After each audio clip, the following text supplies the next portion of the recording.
minus 5, minus 4, minus 3, minus 2, X minus 1. Fire. Lights out, everybody.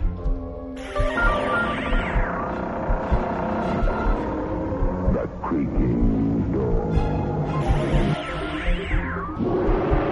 Dimension X. Inner Sanctum Mystery. X minus 1. Dark fantasy.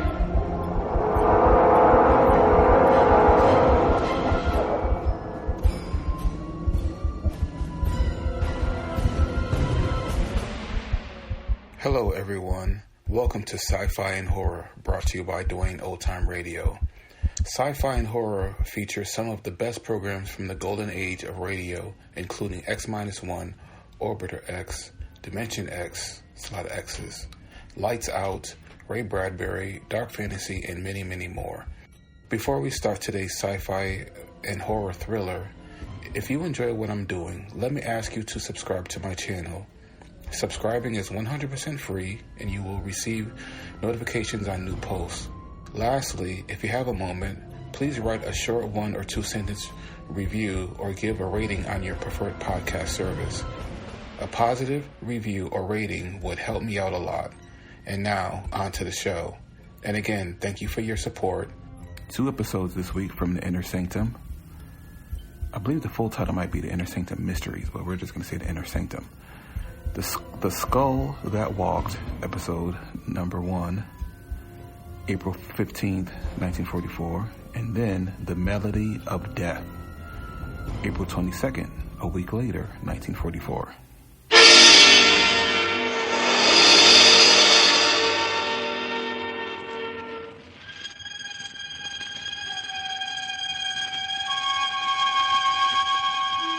Good evening. This is Sergeant X. They say that ghosts and the like just don't exist. That when a person passes on, he just lies quietly, not bothering another soul, so to speak. You believe that, don't you? Mm-hmm. Well, did you ever hear about the skull that walked? No? Then listen, my friends, to the Mystery Playhouse.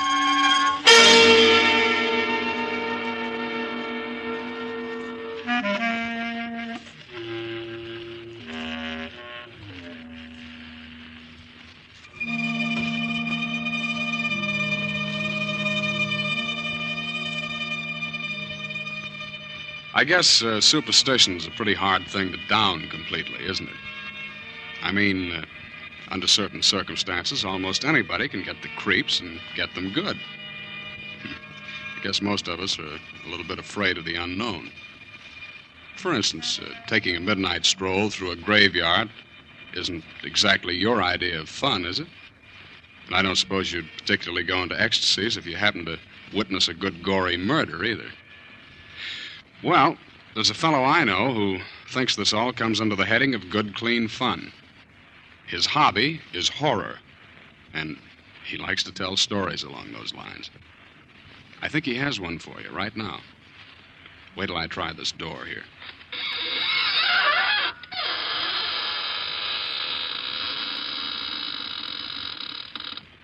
Good evening, friends of the Inner Sanctum.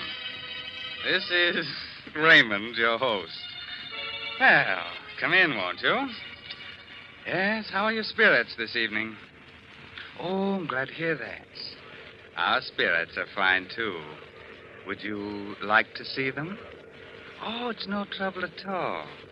Now, which would you care to see first? The spirit or the body? Oh, well, the body is right over there on the floor. And the spirit is right next to it. Oh, you can't see it. I forgot to tell you, you have to be one in order to see one.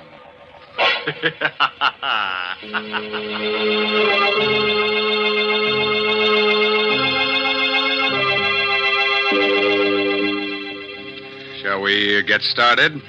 Well, naturally. Now, turn out the lights. No, you won't see any ghosts in the dark, but they'll be able to see you. Far from town, there are a group of 3 hills. On the summit of the highest of them is the Cruz estate, owned by 2 brothers, Arthur and Carl.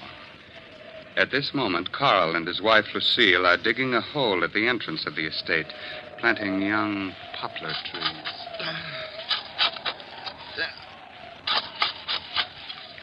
Carl, I think it's deep enough. Oh, I think we ought to go a little deeper down. Oh, here comes Spears. You're digging? Yes, we're going to plant a whole row of Lombardy poplars. You mean right here? Yep. We're going to line both sides of the road. Well, perhaps you'd better let me do it. I'm your caretaker. I should do the gardening. Spears, you look upset. What's the matter? Well, where you're digging is an old Indian burial spot. There's a curse on it. Oh, don't worry about it, Spears. You don't believe it? Of course not. Lucille and I don't go in for superstition. Yes, but it's no superstition, sir. It's... You hit a rock. Oh, that sounds like a rock. It's a little hollow. Dig it up, whatever it is. Yeah. What? It's a skull. Yes. A skull. Spears is right. This place must have been an old Indian burial ground. Please put it back. No, keep it. Carl, perhaps you'd better put it back. No. Please bury it again, Mr. Cruz.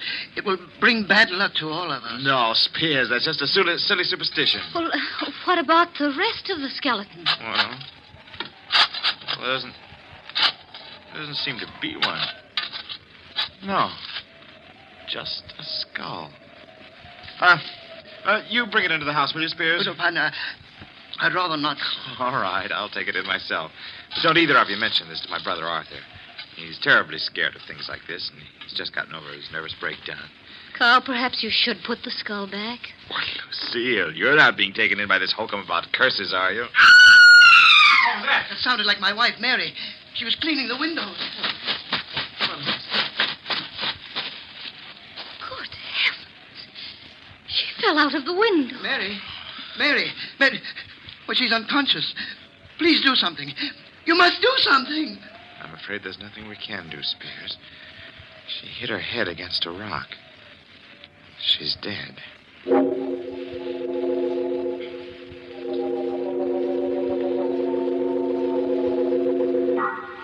How's Spears?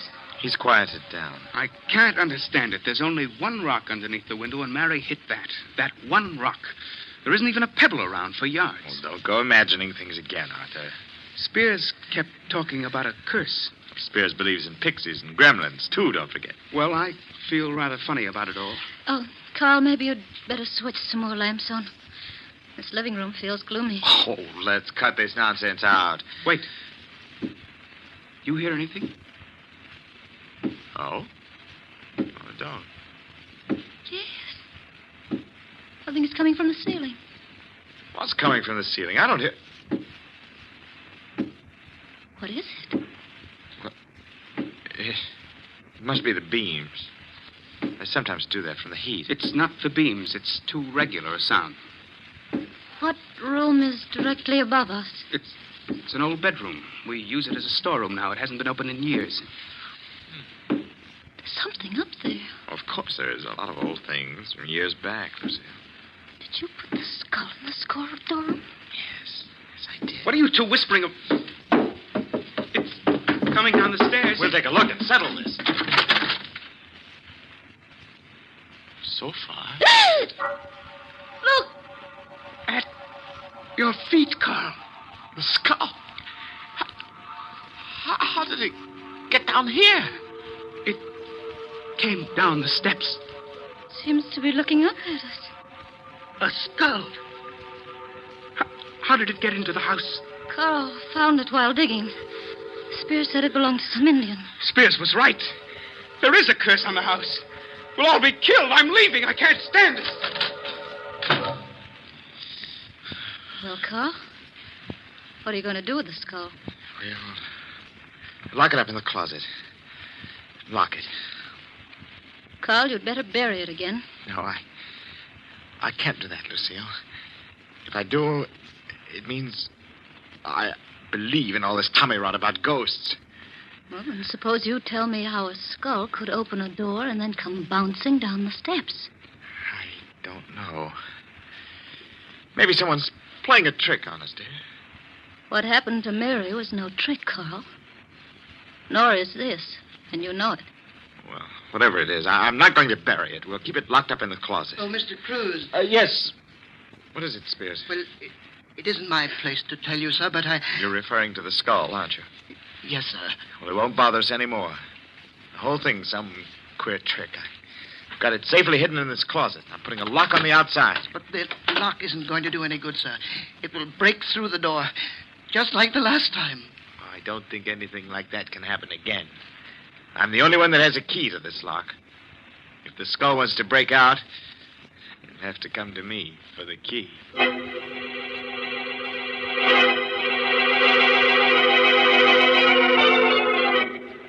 How are you feeling, Arthur? I'll never feel right in this house again. Oh, nonsense. Why don't you put a light on? Arthur, it's morbid sitting here in the dark by yourself. We're all going to die. Don't be ridiculous, Arthur. Where is the skull? Where it can't get out.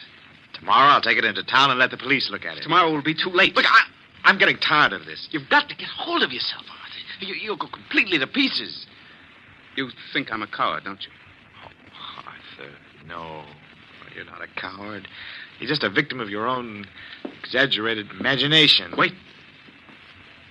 There's someone at the door. I'll open it. Who is it? I don't know. No one came in. Something came in. For heaven's sake, put the light on. The skull. I can't believe it. You can't believe it. There it is, grinning at you from the floor, but you can't believe it.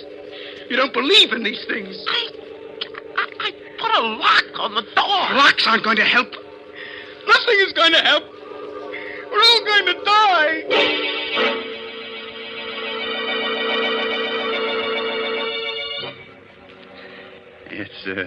It's an hour later now.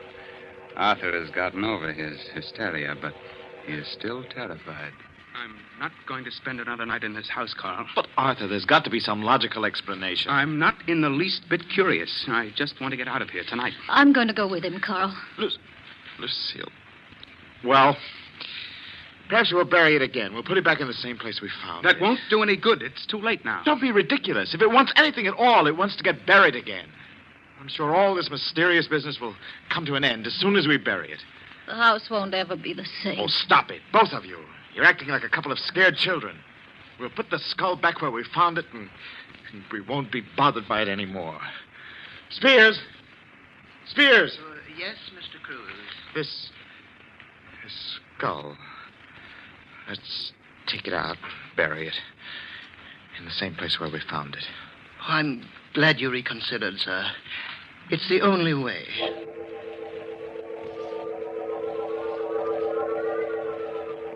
I don't seem to remember the spot. Well, it's on the other side, sir, right near the entrance road. Oh, yes. Yes, sir. Here it is. Yeah. But the hole we dug, it's not here. I filled it in, sir. Oh, well, we'd better dig it up. Yes, sir. If you'll hold the skull, I'll dig it open. We might as well do it right.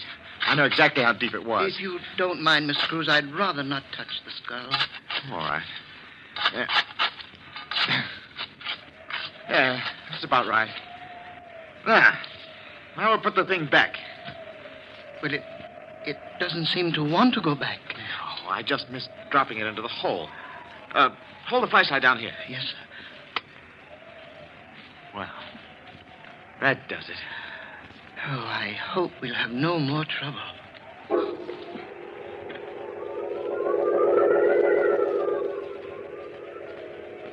Well, Carl, did you bury it? Yes, same place. That's all. Forget about it, shall we? Maybe it's easy for you, Carl. But I won't forget about it for a long time. Neither will I. I'll be having nightmares about it for months. I don't know what's gotten into you, Lucille. You're never easily frightened. I'm not. But skulls that roll by themselves give me a funny feeling. No, look, come on, let's play cards, huh? Hearts? We don't need more than 3 hands to play. We'll forget the whole crazy business, huh? Okay? Oh, I might as well. All right. Deal the cards. Okay. You. Yeah, well, we're getting back to normalcy, huh? Arthur, pass your card. That wind came up suddenly. Who's first? You are, I see. Oh, all right. 9 of diamonds. Your go, Arthur. Come on, Arthur, throw a card. I think I hear something. Of course you do. The wind. No, I thought I heard a rapping sound. Look, just pay attention to the game and stop listening for sounds. Here's my card. You threw a club, diamonds the suit. Oh, I'm sorry. Did you hear that?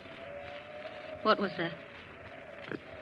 It's only the wind blowing the shutter. Oh, come on, let's play. Throw a card, Arthur. There's someone at the door. It isn't the wind. Someone's outside. All right, I'll open the door. No, don't open it. Please, Lucille. Sitting here frightened isn't going to do us any good. We've got to open the door. Don't open it, Carl. Who is it, Carl? What? It was nothing. It's just the wind. You're lying. Your face is white as a sheet. I know. It's the skull. It's come back. I tell you it's nothing. It was just the wind. Nobody was there. I'll see for myself. The skull.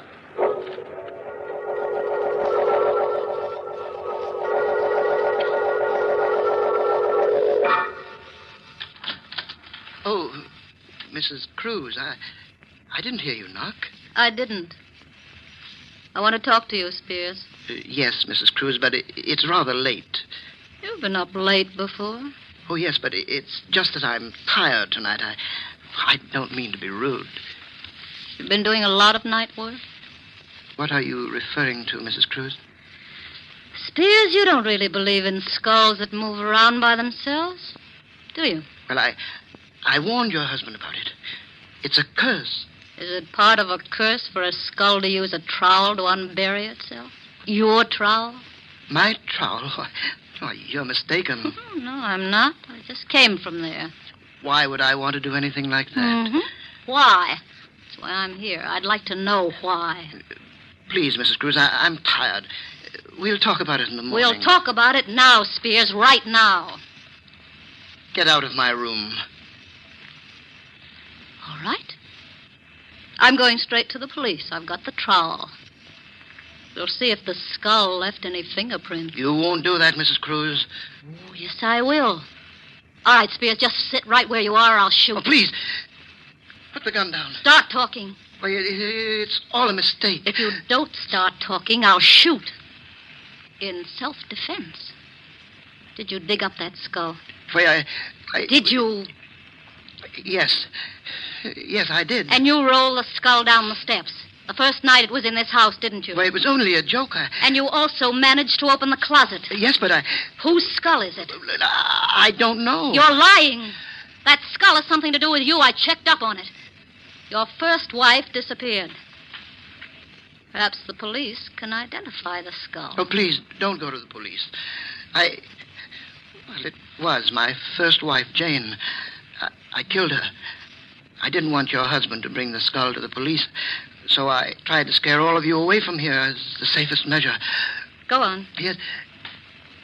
Wait a minute. Who rolled the skull into Arthur's room? It wasn't me. It must have been... That's right.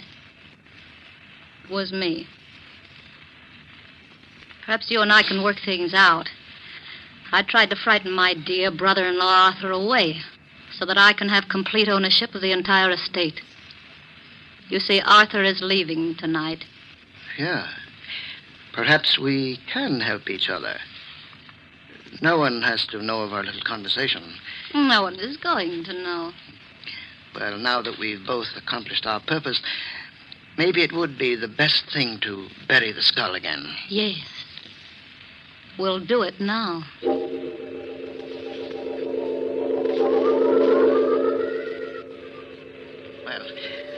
Here we are. Let's hurry. They'll miss me if I'm out here too long. Perhaps we'd better dig another hole. Oh, it doesn't matter. Will you hold the skull? No, I'd rather not. You haven't suddenly gotten squeamish, have you, Mrs. Cruz? Put the skull in the ground and dig that hole. Oh, all right. What's the matter? The skull. Look at it. What about it? It's moving. Can't you see? Well, it is just the wind pushing it. Hurry up. There. Yes, there. It's deep enough now. Hand me the skull. Oh, I forgot. You won't touch it. All right, I'll get it myself. What's the matter? My hand. I can't get my hand out. The jaws clamped down. Your hand. Please, help me. You've got to help me. Do something. You've got to do something. It won't let go. I can't. Oh, please, Jane. Jane, darling. I didn't mean to kill you. You're my wife. I didn't mean it. It was an accident.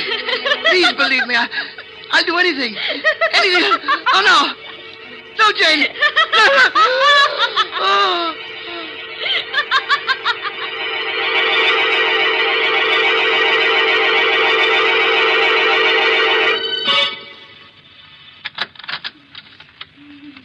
How is she, Carl? Arthur, it's pretty bad. The doctor says it's hopeless. There's nothing more he can do. Her hair, Arthur, it's turned completely white. She's just out of her mind. Horrible. Spears died this morning. He never recovered consciousness. Died of fright. Everything else seems to make sense, but I don't understand how the skull could have clamped its jaws on his hand. When he picked it up, he must have picked it up upside down. The lower jaw, which swings on a hinge, came down. He was so frightened that his hand froze to the skull. Spears was just frightened to death.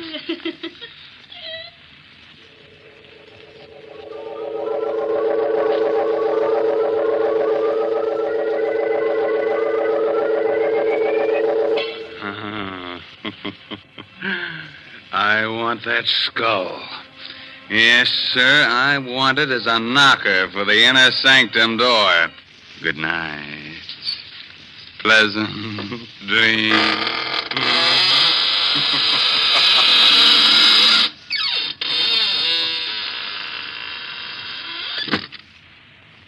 Well, thank you very much, friend Raymond.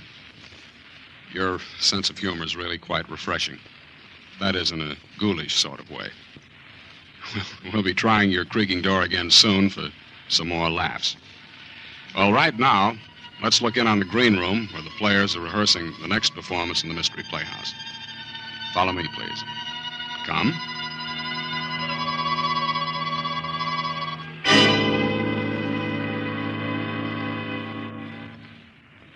What a crowd.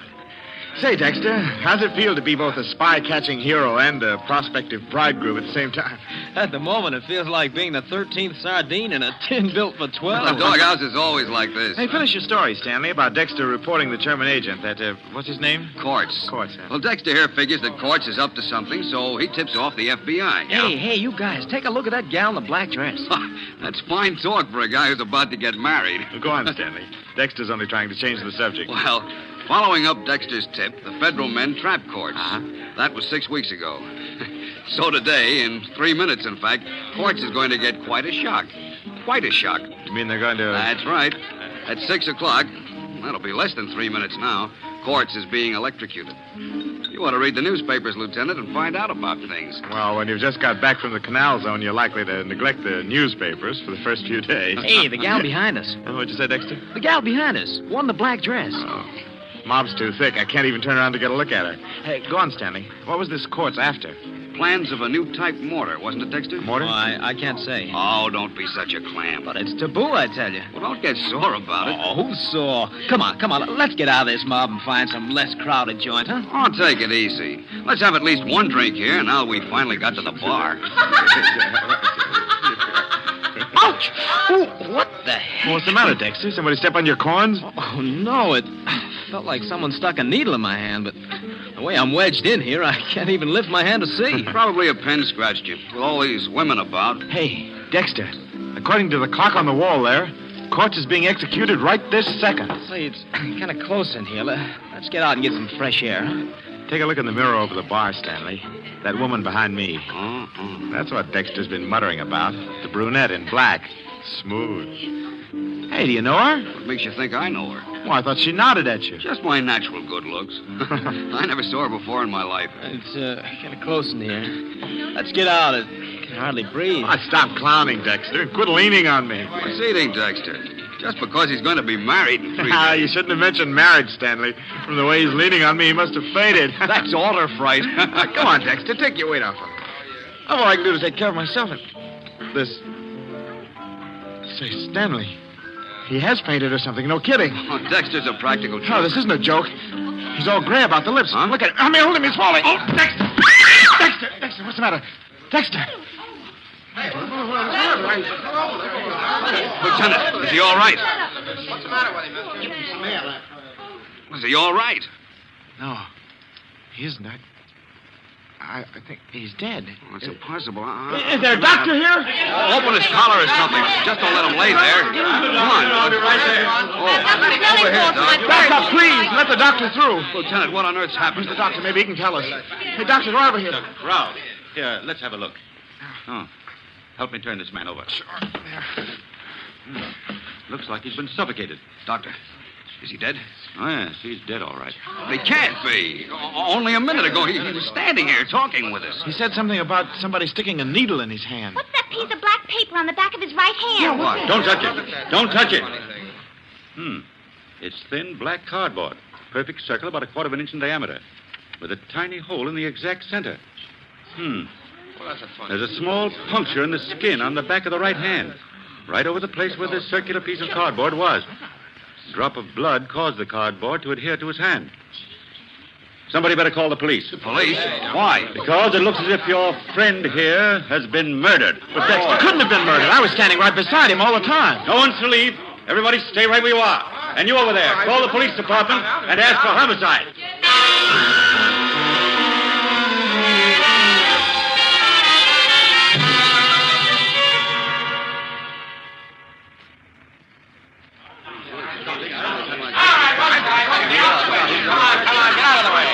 I'm Detective Sergeant Locke. Are you the doctor who called headquarters? Yes, that's right. Who's the guy on the floor? What happened to him? Willard Dexter. As to what happened to him... We don't know. What do you mean you don't know?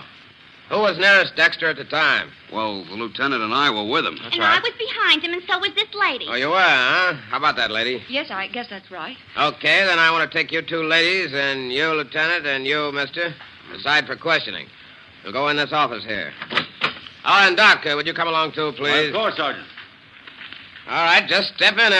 All right, Blondie, you too. Oh, I can't. I got a date in 10 minutes. Go on, get in there. Am I arrested? Are you up? Look, Blondie, you will be in just about 1 second if you don't get in there. Oh, all right. But don't call me Blondie. Hey, Durkin, don't let anyone in here. Right. Now, we'll get a little privacy. Lieutenant, let's have your story first. Well, we were standing in the crowd. Your name? Lieutenant Max Lurbach. Okay, go ahead. Well, Stanley and Dexter and I were at the bar. In what order? Order? Well, Dexter was on the right. I was in the middle, and Stanley was on the left. All right, go on. Dexter said that someone stuck a needle in his hand. And suddenly he went limp and fell to the floor. Sergeant, on the back of his right hand, I found this little black cardboard disc. Huh? Under the disc is a small wound, and I've made a study of poisons. I believe that this man, Dexter, was poisoned. Poison? Yes. There's a poison which, taken internally, may do no harm at all. But the smallest bit introduced directly into the bloodstream causes almost immediate paralysis of the nerves which control the breathing. What poison? Curare. Huh? There's a trace of what seems to be curare on the underside of that black cardboard disc. Then you think he was murdered? It appears probable. Your idea, Doctor, is that someone jabbed a poison-coated needle into Dexter's hand? A minute or so before he collapsed. Now, where would a guy get this stuff? Well, certainly not from the average drugstore. Curare is made by the South American Indians. It's very rare in this country. Say, Stanley, did you notice? Dexter died at the same time Courts was executed. Say, I hadn't thought What's that? The spy who was electrocuted? Yes, Sergeant. Dexter was the clerk in the Army Ordnance Department who suspected Courts and tipped off the FBI. Yeah? It couldn't have been a coincidence that they both died at practically the same minute. You don't suppose that I some German don't agent... suppose anything yet. Hey, Sarge. Photo and fingerprint boys are here. Right with you, Durgan. Now, everyone, just sit tight a minute. Say, that's a rather unusual way to kill somebody, don't you think? I wonder if that police sergeant is right, and the killer really is one of those 4 people. Well, it's too bad our time is all up, or we could stay around and find out. I'm afraid you'll have to wait until next time, when we present the entire story of Death in the Doghouse. This is Sergeant X, closing the doors of the Mystery Playhouse. Good night. Sleep tight.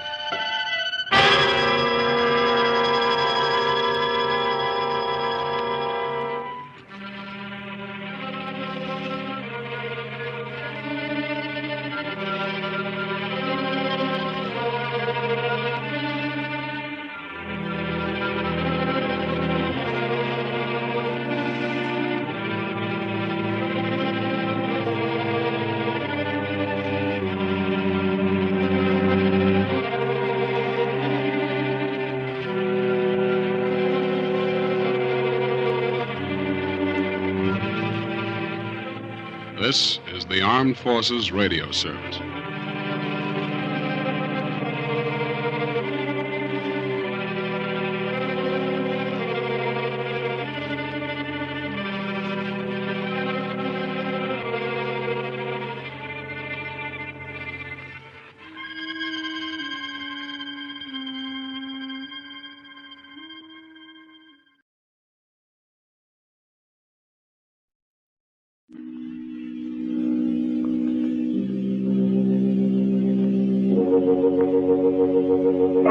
Palmolive Brushless and Palmolive Lather Shaving Cream presents Inner Sanctum Mysteries, starring Mary Astor.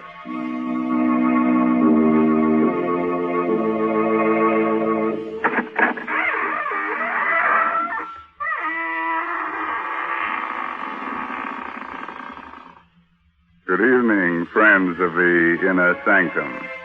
This is your host, Raymond, welcoming you through the squeaking door. Well, we're having a gay musicale here tonight, featuring, of course, only haunting melodies. But I'm afraid none of the performers will get a hand unless it's a cold one. You see, it's so hard to applaud after rigor mortis has set in.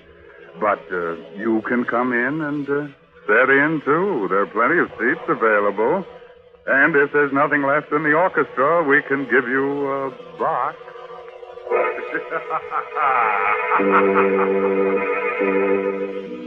Tonight's Inner Sanctum story, Melody of Death, is an original radio play by Robert Tallman and Robert Sloan and stars the famous movie actress Mary Astor in the role of Anne. It is directed by Hyman Brown. Miss Astor appears tonight through the courtesy of Metro-Goldwyn-Mayer. Men, Inner Sanctum Mysteries ask you to shave with Palmolive Brushless and Palmolive Lather Shaving Cream. Either Palmolive Brushless or Palmolive Lather Shaving Cream gives you the cleanest, most comfortable shave you ever had, free from razor burn, or mail the carton top to us and we'll refund your money.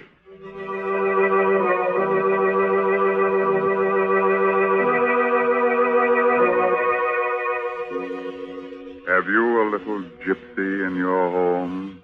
One with a gold ring in his ear and a magic violin in his hand? Well, if he's anything like a fellow named Enrique, don't let him play an encore of the Melody of Death. Like a spidery web floating in midair, death hangs over the room where Anne is talking to her beloved David. Ghastly white, she summons the last ounce of ebbing strength to speak to him of love. Don't leave me alone here, David. I'm afraid. Just hold me in your arms. In a few minutes, it'll all be... David, what's that on your hand? Blood. How did you get... Oh, yes, I remember now. The cat. The cat with the yellow eyes. And the music. It was the music that started the whole thing, wasn't it, David? I remember now. That evening in Lubo's cafe, Henri, the gypsy violinist, came over to our table.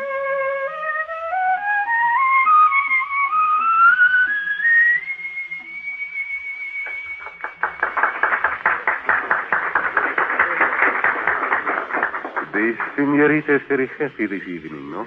You don't need your gypsy magic to tell you that, do you, Henri? The senorita is going to be married, no? You guessed it. Play for us, Henri. You know the tune I like so much. Los Infelices? Yes, that's the one. Oh, I'm sorry, senorita, I cannot play that melody for you. Not this evening. Why not? You will say it is foolish gypsy superstition, perhaps, but in my tribe it is believed that for a girl newly betrothed to hear this music is bad luck. Very bad. What kind of bad luck? Because if she hears this music at such a time, she will never stop hearing it. It will haunt her from that time forward. And her heart will follow the music. And she will do what the music bids her to do. Even kill her lover, if the music tells her to. Well, I'll take a chance on that, Henri. Very well, then. I will play, but never say Henrik did not warn you.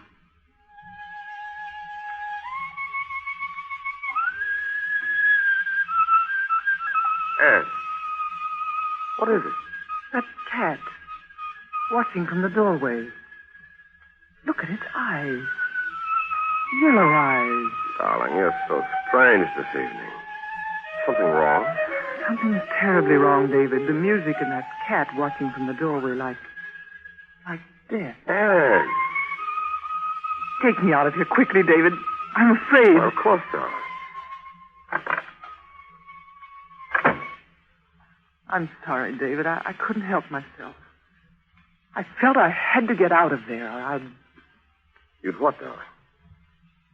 And what's happened to you? Why do you look at me so strangely? I don't know. I keep thinking of what Henrique said about that melody. It was bad luck for me. I would never stop hearing it. It would haunt me and I would do its bidding. Even kill. Anne, stop it. Get hold of yourself. I'm tired, I guess. You'd better take me.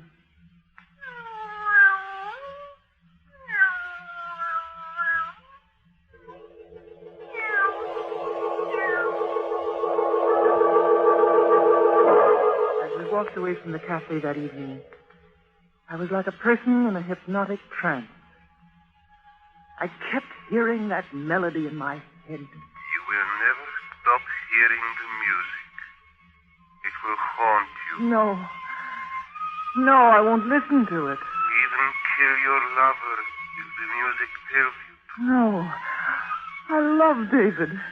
He'll help me to forget. No one can help you now, Anne.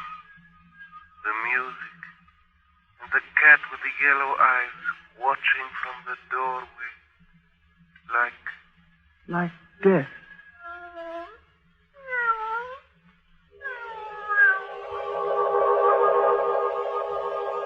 I fought it with all my strength, but it was no use.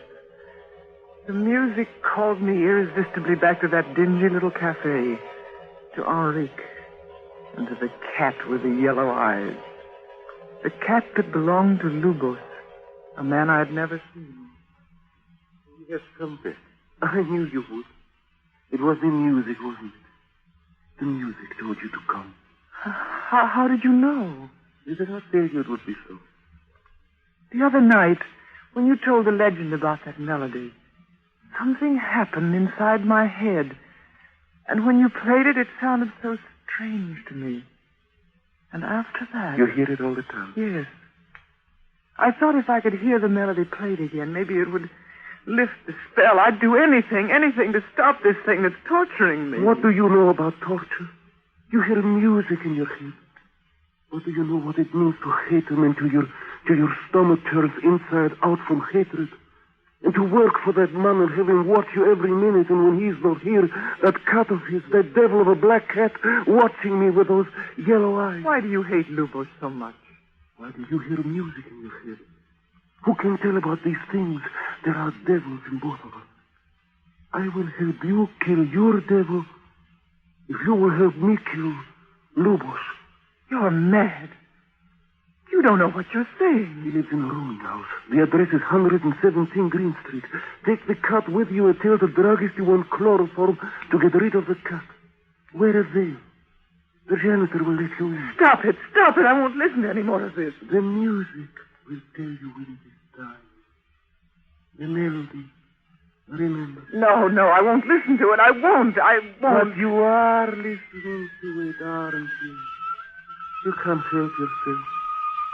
And you will do what the music tells you to do. Won't you? No, I won't. What is the music telling you to do? To kill Lubos. And you will do it. Won't you?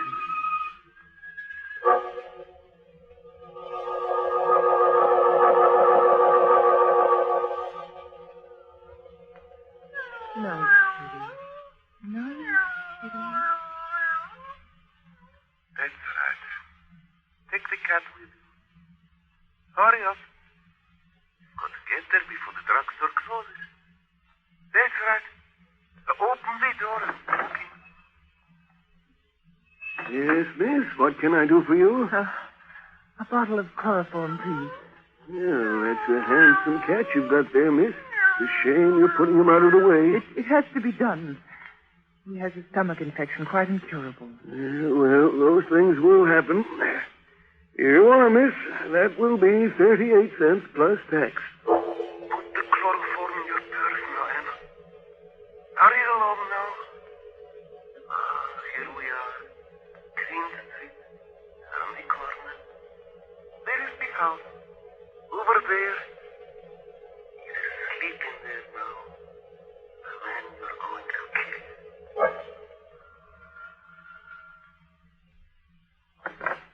Who's that? I'm looking for Senor Lubos. I've brought his cat home. I live next door to the cafe and... All right. He's the first door at the top of the landing. Don't make no more noise on the stairs than you can help. You see, Em, how simple it is.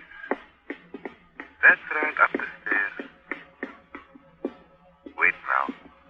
Before you open the door, the bottle of chloroform. Get it ready.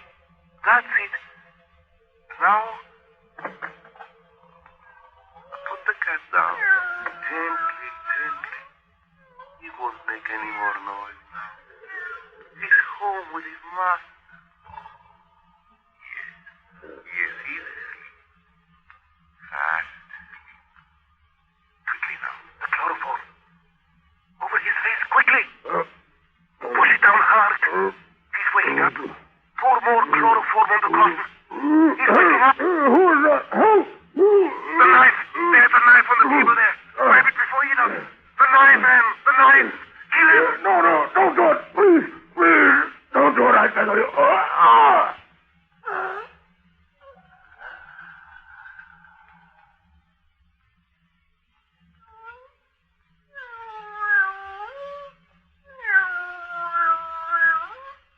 He's dead. Dead. I've killed a man. I've killed a man.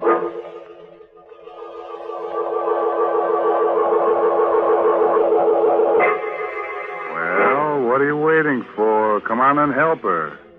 I'll be close by, swinging on my squeaky door. You know, I just love to swing on that door. It makes such a nice sound. Listen.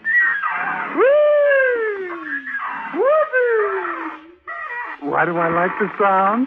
Because it reminds me of painful, scratchy razor burn. Men, when you torture your face with razor burn, don't just blame your razor blade. Instead, try Palmolive brushless. That smooth, easy to spread, won't clog your razor shave cream. You see, Palmolive brushless is made with real olive oil to literally lubricate your skin so your razor just glides along with no tugging, no scratching, no scraping. Yes, mister, even the toughest beards lie down and wilt when you use Palmolive brushless. And your face is cool, comfortable, younger looking, not a bit drawn or dry. So why don't you quit bothering with a shaving brush and try Palmolive Brushless? You buy Palmolive Brushless in the big money-saving victory jar, and we'll guarantee you the cleanest, most comfortable shave of your life. And we know you'll sing goodbye forever to painful razor burn.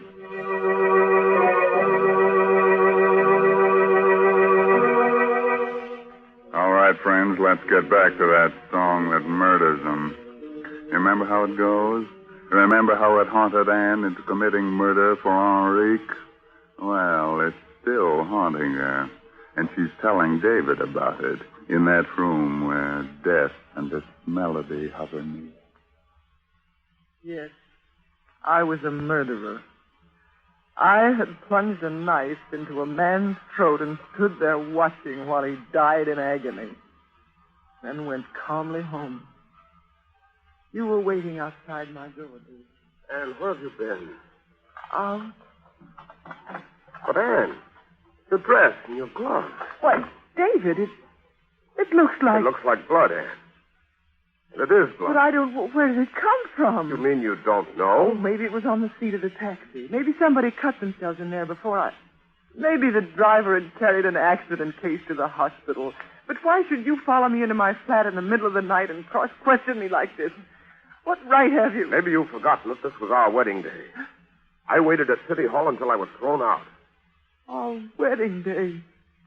Oh, David. What happened, Anne? Well, I don't remember exactly. Don't remember? You know, that tune has been running through my head. This morning it got suddenly worse. I was desperate about it. I thought maybe if I went back to Henrique and heard it played again, I might be able to get it out of my mind. Well, what happened? Yes? What is it, Anne? Music. That melody. Don't you hear it? I don't hear anything. Lubos was murdered a little while ago. A woman wearing a navy blue suit and white gloves went up to his room on the pretext of taking his cap to her. He tried to chloroform him, and failing that, she stabbed him in the throat with his own knife. No, I couldn't have done a thing like that, David. There it is again. Can't you hear it? Anne, there's nothing to hear. It's just in your mind. I don't know what happened tonight, and I don't want to know. But one thing is certain. This man has you under a hypnotic spell. We've got to fight this thing somehow, this music you hear. Be quiet, David. Trying to tell me something. He's trying to trap you, Anne. He's going to make you remember that you killed Lubos. You'd better kill him too, Anne. Before it's too late. Oh, no. Not even for the music. Not even the music can make me do that, Henri. Anne, what are you saying, Anne? Oh, it's all right. It's gone away now. It was trying to get me to kill you, David. Oh, Anne, darling, what has he done to you? David, it's the music. Then why did you say Henrique just now when you were talking to the music? I don't know. It's the music that talks. But it's always Henrique's voice, and... Did Henrique's voice tell you to kill Lubos? Yes. I remember now, David. Yes, even buying the chloroform. But I don't feel guilty. You aren't guilty. Now, look, do as I tell you, Anne. Take off these clothes and burn them. I'm going to lock you in here. If you hear the music again, fight it. Fight it with all your strength. I'll be back here in an hour. When you see me come in that door, you'll know that music of yours has been silent forever. Where are you going, David? To kill Henrique.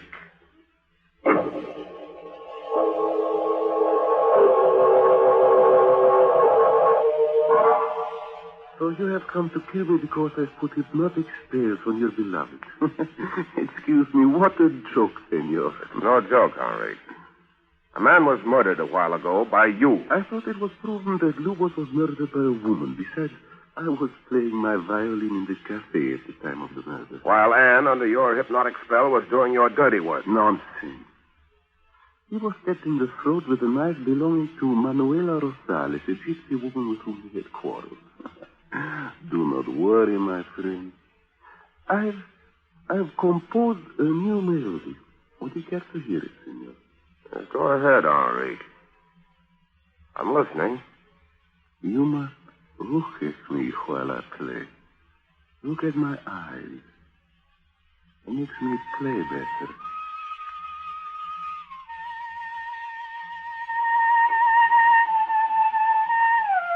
Well, what's the idea? What do you want me to do? Kill her. Kill your fiancée. Stop it! Stop it, Royal! I am under the spell of your music, am I?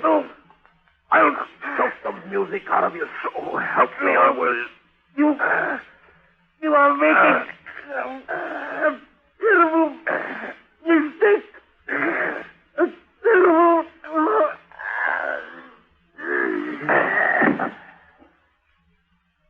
Where is your music now, Ulrich?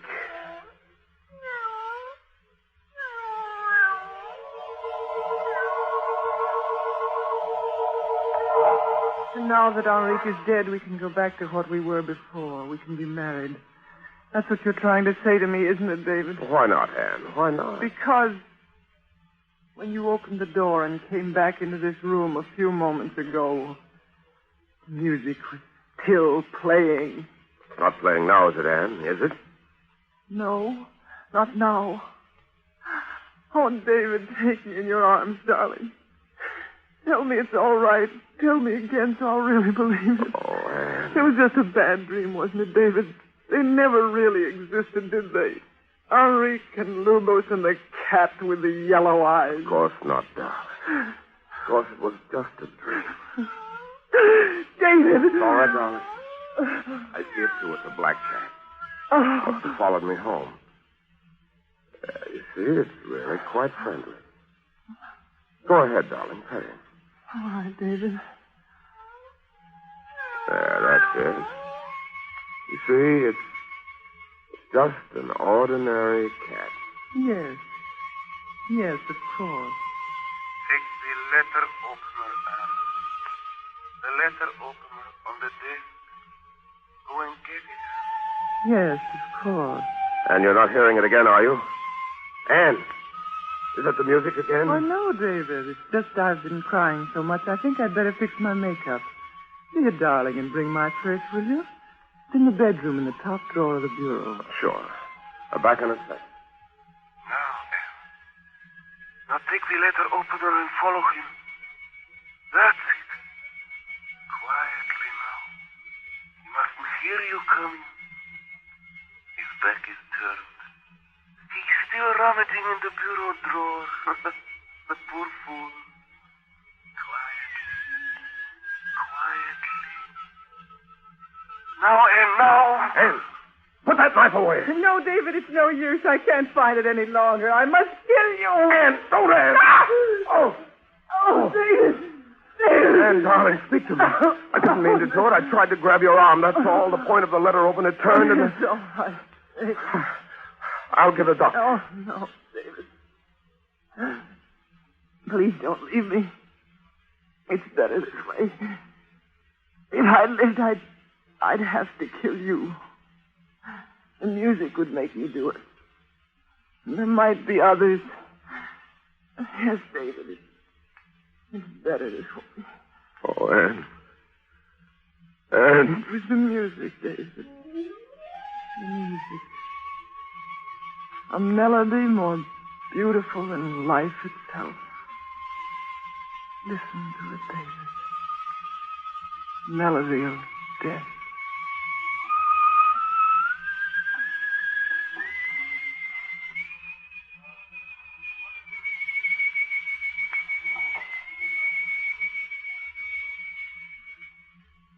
Oh, sister. Speaking of melodies, I want that little number for our concert we're giving in the lower chamber of Music Society of Inner Sanctum. As a matter of fact, I want Henrique to fiddle around. And I want... Oh, si, Senor Shaving Cream. What is it you want? I want lots of lather. I want lots of lather. Okay, you men who use a brush when you shave, you want lots of lather. And you'll get lots of lather simply by using Palmolive Lather Shaving Cream. For an honest whisker wilter, millions of men say there's nothing like it. In fact, more men use Palmolive lather than any other kind. Here's why. First, Palmolive Lather Shaving Cream gives lots and lots of lather. He-Man lather with millions of moist bubbles to blitz your beard. Second, Palmolive lather is made with olive oil and oil from the coconut palm to lubricate your razor, speed your shave, smooth your skin. So, if you're a lather and brush user and want to get rid of razor burn, get Palmolive lather for the smoothest, easiest shave you ever whistled your way through. Get Palmolive Lather Shaving Cream, knowing it's going to leave your face looking younger, your skin smoother, your disposition better, or your money back. Friends, what would you do if you found out that someone you knew was peddling stolen merchandise? You'd be horrified. But tell me something. Have you ever bought extra gasoline coupons or accepted them from friends? Have you ever bought gasoline without giving up coupons?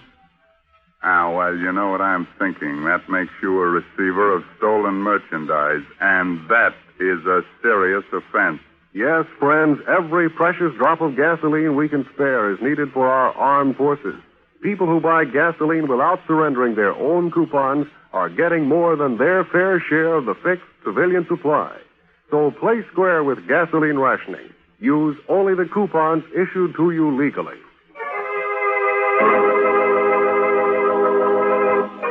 Oh, friends, by the way, the latest In The Sanctum mystery novel is The Moon Was Red by Dana Sage. Oh, now look here. Here's a calling card and a confirmed appointment for next week's In The Sanctum mystery. That dapper demon of deviltry right from Hollywood, Adolphe Manjou, to suavely and smoothly scare us right out of our inner sanctum. And now it's time to close the squeaking door until next Saturday, when Palmolive Brushless and Palmolive Lather Shaving Creams bring you another Inner Sanctum mystery. Until then, good night. Pleasant dreams.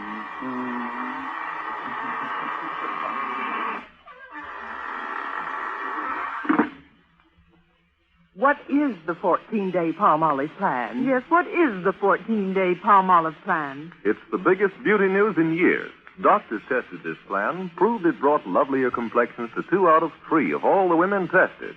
Here it is. Wash your face with Palmolive soap. Then massage for a full 60 seconds with Palmolive's beautifying lather. Then rinse.